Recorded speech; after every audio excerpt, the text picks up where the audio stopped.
നിയമസഭാ തെരഞ്ഞെടുപ്പിനുള്ള കോൺഗ്രസ് സ്ഥാനാർത്ഥി പട്ടികയിൽ വൻ ട്വിസ്റ്റ്. പെരുമ്പാവൂർ മണ്ഡലത്തിൽ സിറ്റിംഗ് എംഎൽഎ എൽദോസ് കുന്നപ്പള്ളിക്ക് സീറ്റ് നൽകേണ്ടെന്ന് ഹൈക്കമാൻഡ് തീരുമാനം. ലൈംഗികാരോപണവുമായി ബന്ധപ്പെട്ട കേസ് എൽദോസിനെതിരെ കോടതിയിൽ നിലനിൽപ്പുണ്ട്. ഇതാണ് തിരിച്ചടിയായതെന്നാണ് സൂചന. സ്ഥാനാർത്ഥിത്വവുമായി ബന്ധപ്പെട്ട അനിശ്ചിതത്വത്തിനിടെ എൽദോസ് കുന്നപ്പള്ളി ഡൽഹിയിലെത്തി ഹൈക്കമാൻഡുമായി ചർച്ച നടത്തിയിരുന്നു. പെരുമ്പാവൂരിൽ എറണാകുളം ജില്ലാ പഞ്ചായത്ത് മുൻ പ്രസിഡന്റായിരുന്ന മനോജ് മുത്തേടൻ, ഉല്ലാസ് തോമസ് എന്നിവരെയാണ് പരിഗണിക്കുന്നത്. KSU മുൻ സംസ്ഥാന അധ്യക്ഷൻ ജെയ്സൺ ജോസഫിന്റെ പേരും ഉയർന്നിട്ടുണ്ട്. മനോജ് മുത്തേടനായി ക്രൈസ്തവ സഭാ നേതൃത്വവും രംഗത്തെത്തിയിട്ടുണ്ട്. കോവളത്തെ കോൺഗ്രസ് സ്ഥാനാർത്ഥി M. വിൻസെന്റിന് സ്ഥാനാർത്ഥിത്വം നൽകുന്നതിലും ഹൈക്കമാൻഡ് ആലോചന തുടരുന്നതായാണ് സൂചന.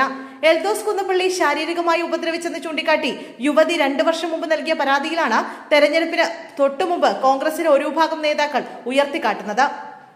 എൽദോസ് കുന്നപ്പള്ളി ശാരീരികമായി ഉപദ്രവിച്ചെന്ന് ചൂണ്ടിക്കാട്ടി യുവതി 2 വർഷം മുമ്പ് നൽകിയ പരാതിയാണ് തെരഞ്ഞെടുപ്പിന് തൊട്ടുമുമ്പ് കോൺഗ്രസിലെ ഒരു വിഭാഗം നേതാക്കൾ ഉയർത്തിക്കാട്ടുന്നത്. എൽദോസിന് സീറ്റ് നിഷേധിക്കണമെന്നും വിജയസാധ്യത കുറവാണെന്നും ഈ നേതാക്കൾ കോൺഗ്രസ് ഹൈക്കമാൻഡിനെ അറിയിക്കുകയായിരുന്നു. പെരുമ്പാവൂരിൽ 2 വട്ടം MLA ആയിരുന്നു എൽദോസ് കുന്നപ്പള്ളി.